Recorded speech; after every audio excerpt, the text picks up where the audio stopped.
support from NIH and from Vanderbilt. I won't be speaking about any of that today, and the opinions expressed are my own. So, as Bruce said, I've worked in and outside of government, sometimes in leadership positions, sometimes as now a normal faculty member, as I call it.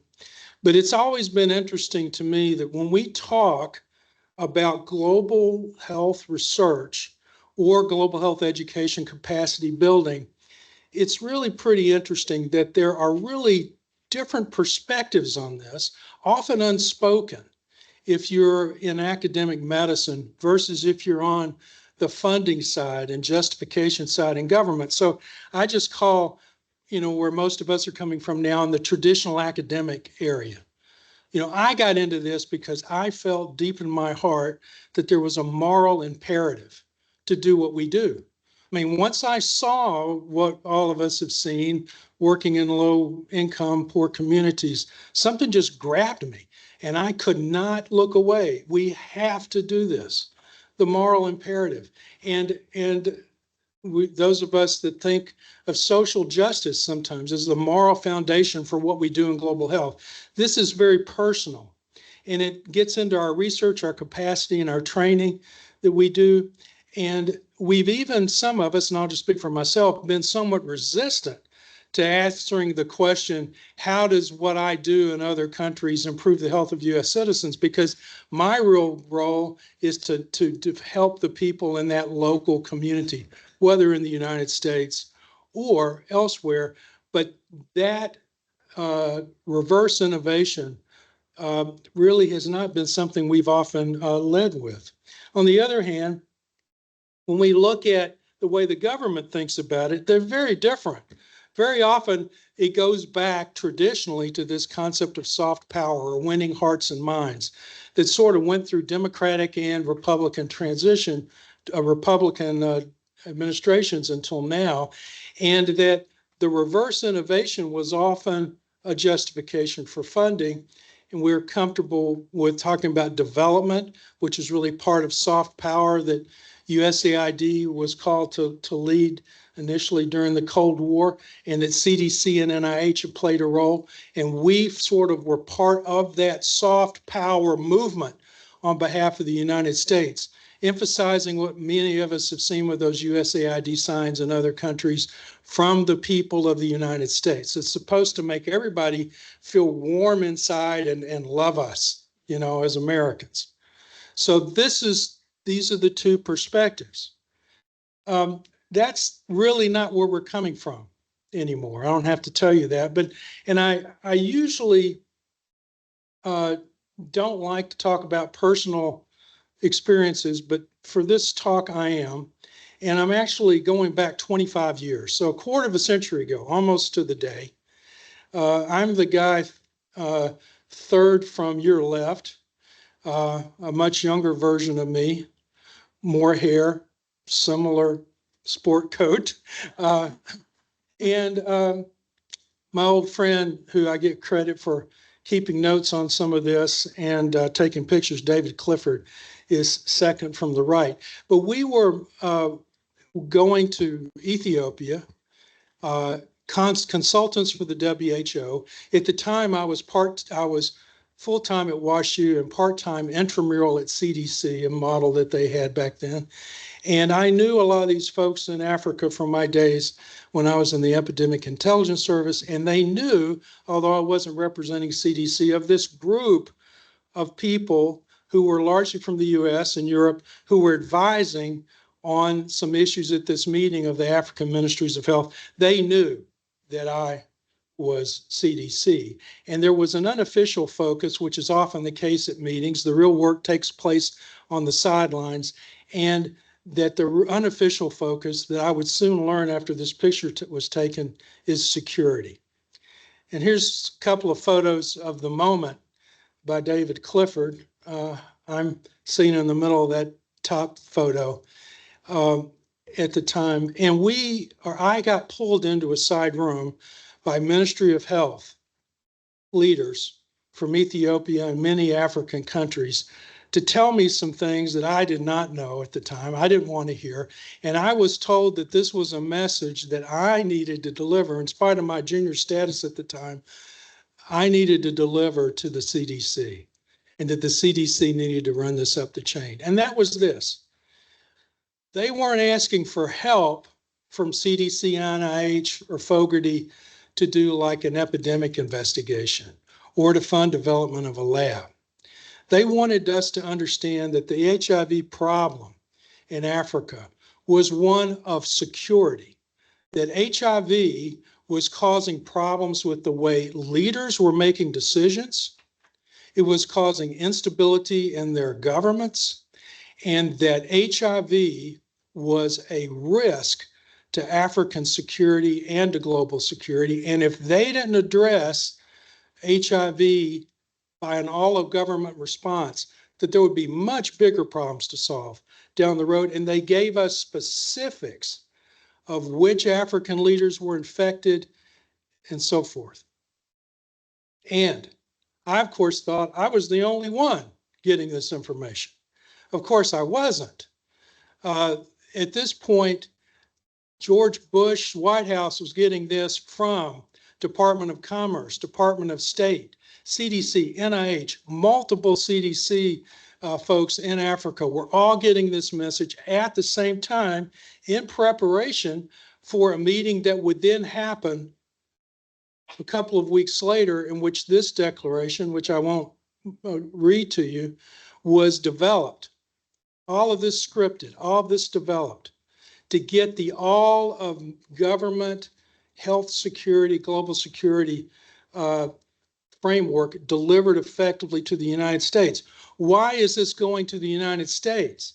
Because at this time, we were dealing with the US as the global hegemony, the unipolar power of the world.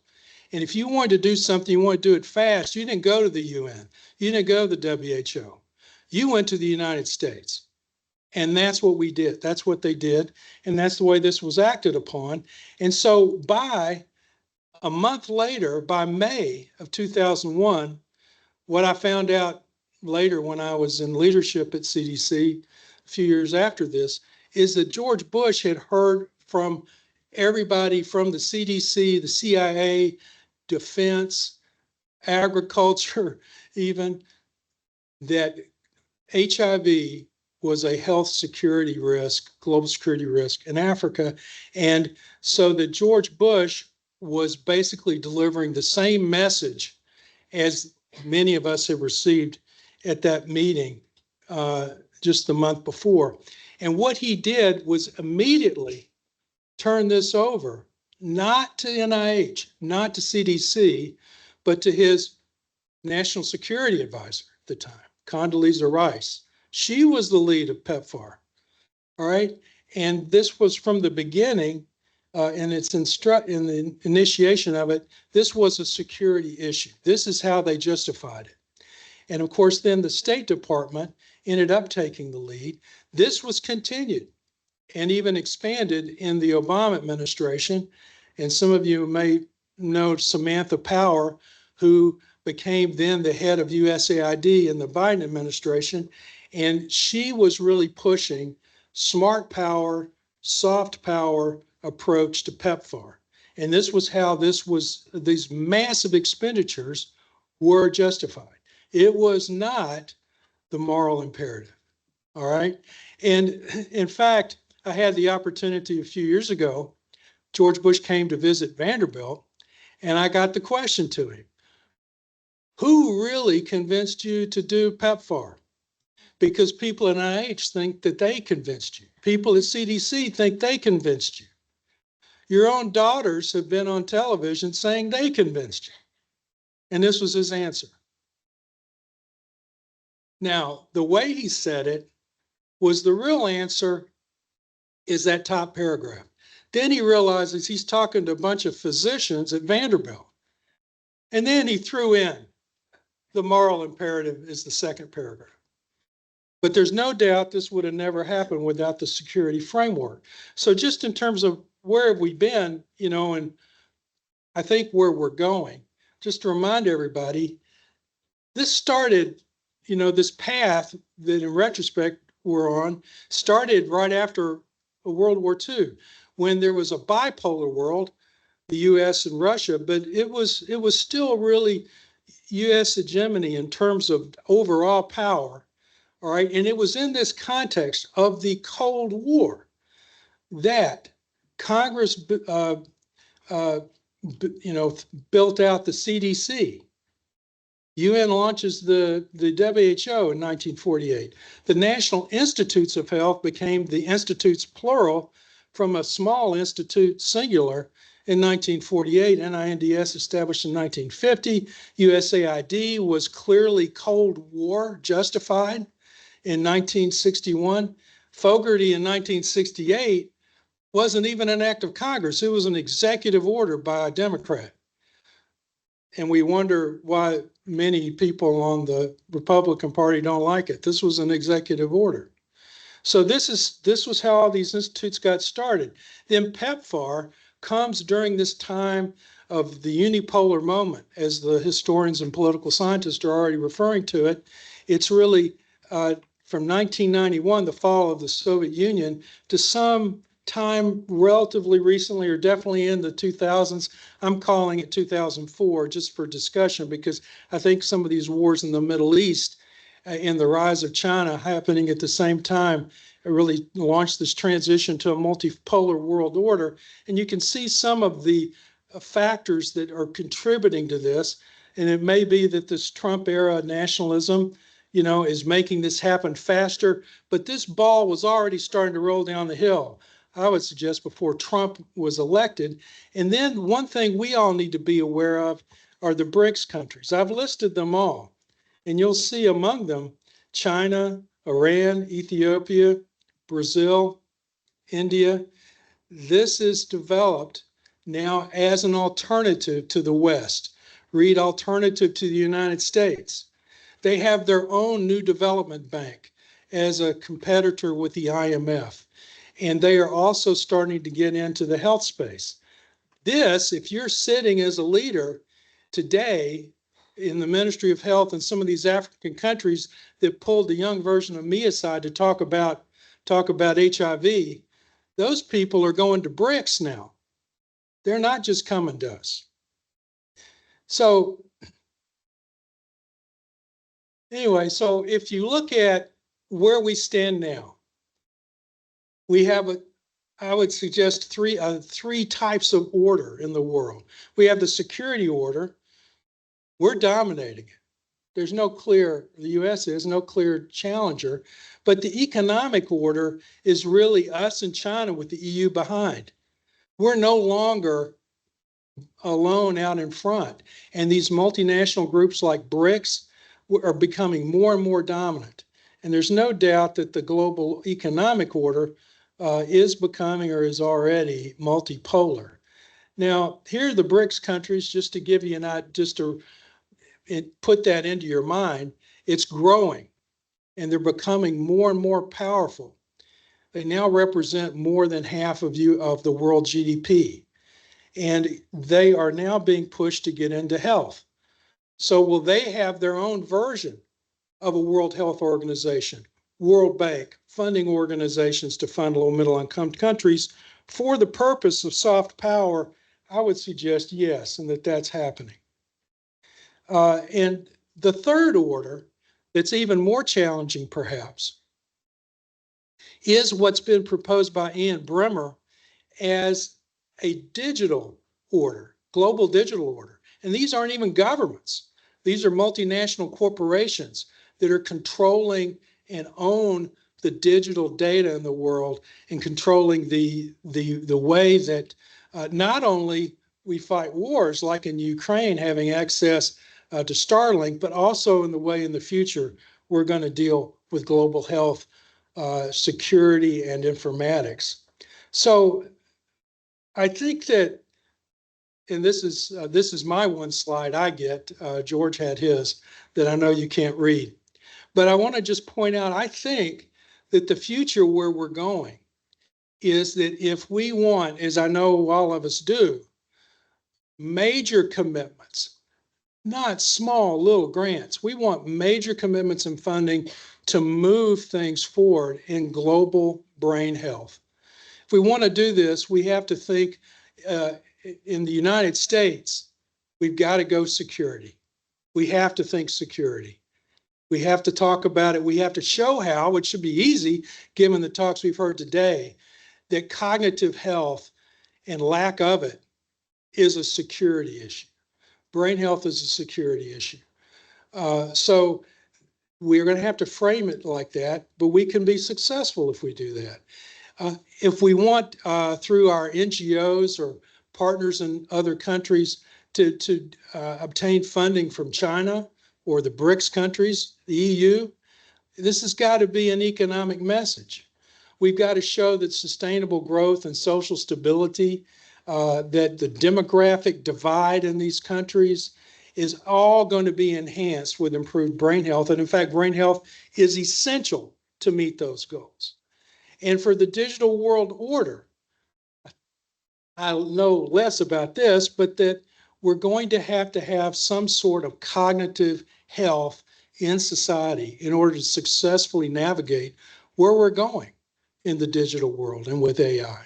And so we're going to need to think about how we're going to be successful in this world, not in the world where we get funding because we have the best idea for a moral imperative. This is the argument we're going to have to make, and I think we can make it. And so I'm just sort of urging all of us to think about this as we move forward. Thank you very much.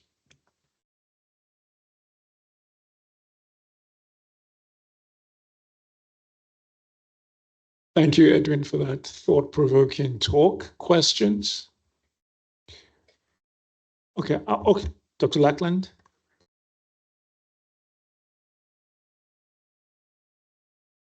Very, very, very nicely done. I agree with everything you're saying. What about the resources particularly for global? This is great, but what about those countries that are resource dependent? How do we get resources into countries that don't have them? Yeah, I think that's for those who didn't hear, how do we get resources to the countries that don't have them? I am optimistic long term that if we can use a model like this, and when I say we, I don't mean Americans, I mean the global brain health world. If we can think of this by addressing each of these areas of the world order and security, then I think we can do it. But there's going to require, if you think about it from the point of view maybe of an NGO or some other entity that we don't have yet, that's obtaining funding from all three of these simultaneously. And this is going to require skills that often we don't have in global health.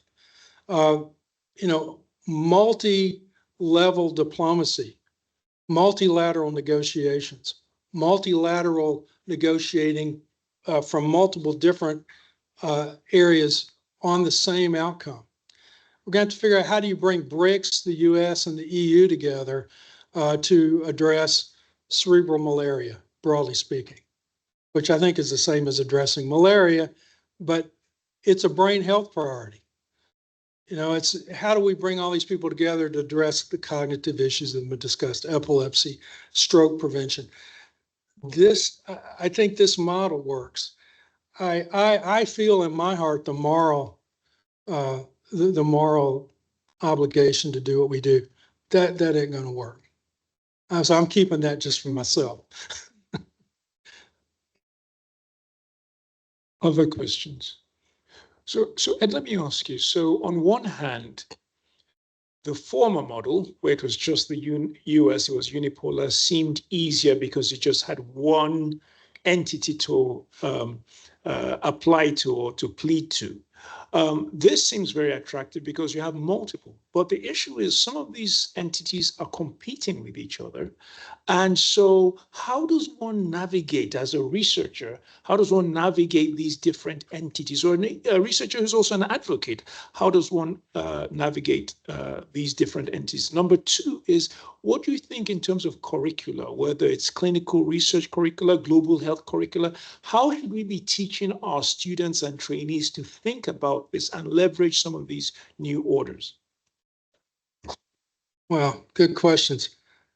Let me go with the second question first. One thing that is missing from our curricula in almost every place for master's in public health degrees, for example, is that we don't have a health diplomacy, global health diplomacy course.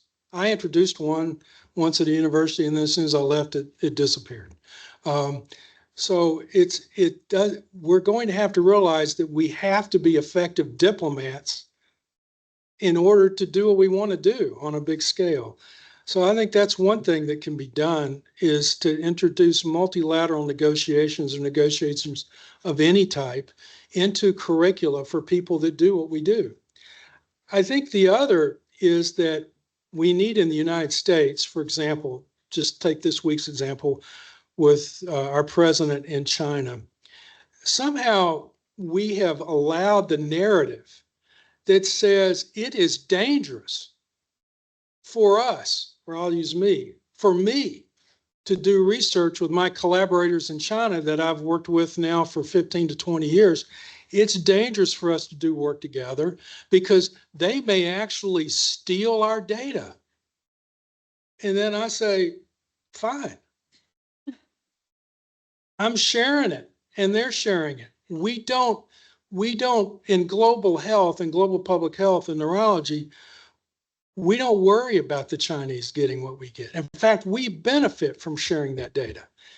I think we're going to have to make the case that one reason, it's unpopular to say, but it's true, one reason our COVID response was so bad was because the people that work full-time for the CDC, who were based in Beijing and Wuhan, were brought home by the Trump administration before the pandemic.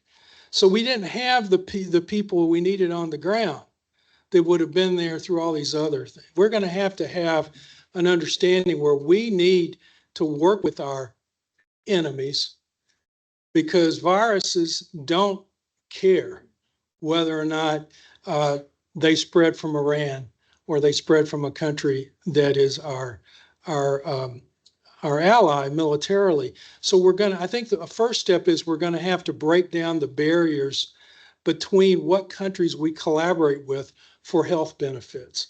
We haven't done that well enough. But then we're going to also have to have multinational organizations that do the negotiations with these different countries to bring funds together, I think. Super well said. It just seems the world is going in a completely different direction with tariffs and everything. So we were all kumbaya before, but it's going in the other direction. And it'll be wonderful to learn how to navigate these issues. I agree with you about the issue of trying to teach diplomacy. To what Dr. Burbeck mentioned, when you have an issue and you need to be able to convene people who otherwise may not necessarily want to be convened, how do you go about doing that in a way that is? So I think it's extremely important. Other questions? Okay, I'll ask one last question. Have you heard about this movement about the brain economy? And it's being led by a gentleman who's, I think, at Houston, that is. And this issue of having cities designated as brain health, brain economy cities and things like that. And so any thoughts about that? Or if you haven't heard about it, that's fine. Well, for many years, one of the dreams of CDC was to develop ideal cities as sort of models where all these different population-based, risk factor-oriented interventions were addressed in some sort of idealistic way as sort of a model.